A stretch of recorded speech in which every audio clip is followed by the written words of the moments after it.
Siamo con la giuria dell'Università di Camerino e di Macerata, la giuria universitaria. Innanzitutto presentatevi. Chi siete e da dove venite? Ciao, sono Benedetta, vengo da Iesi e frequento l'Università di Macerata. Io sono Raffaella, vengo da Torre Maggiore, provincia di Foggia e frequento l'Università di Macerata, giurisprudenza.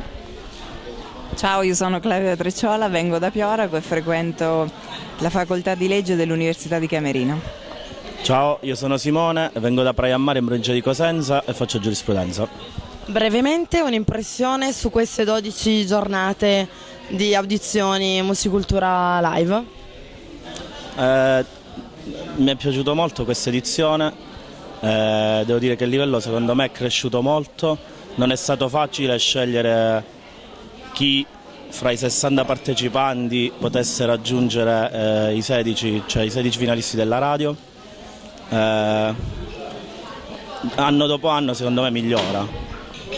Un'esperienza bellissima perché ci ha offerto l'opportunità comunque di ampliare i nostri orizzonti culturali a livello musicale e poi ci ha arricchito tantissimo a livello umano perché veramente Musicultura è una grande famiglia e insomma ci sta benissimo. Allora, per me è stata la prima esperienza, è stato bellissimo e lo rifarei, però devo dire che è molto difficile giudicare, quindi a volte preferirei essere dall'altra parte, insomma, essere giudicata.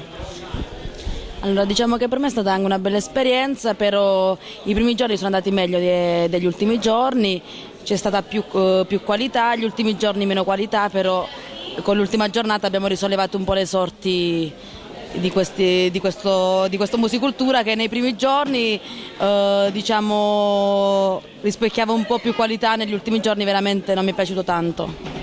Una cosa da potenziare nei prossimi anni del festival? Da potenziare non saprei. Da migliorare, potenziare? Forse non è stato molto facile a livello del sound, di come si sentiva nel teatro il suono, quindi non tutti gli strumenti si sentivano bene e quindi a volte il microfono, cioè chi cantava, si sentiva più piano di uno strumento di un altro. Forse questo, un jack sound migliore, forse.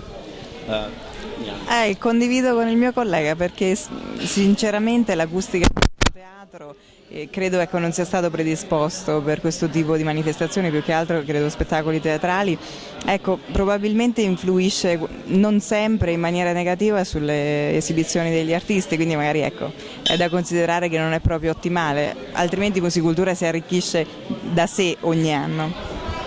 Allora, anch'io sono d'accordo con loro un po' sulla gestione musicale all'interno qua del teatro.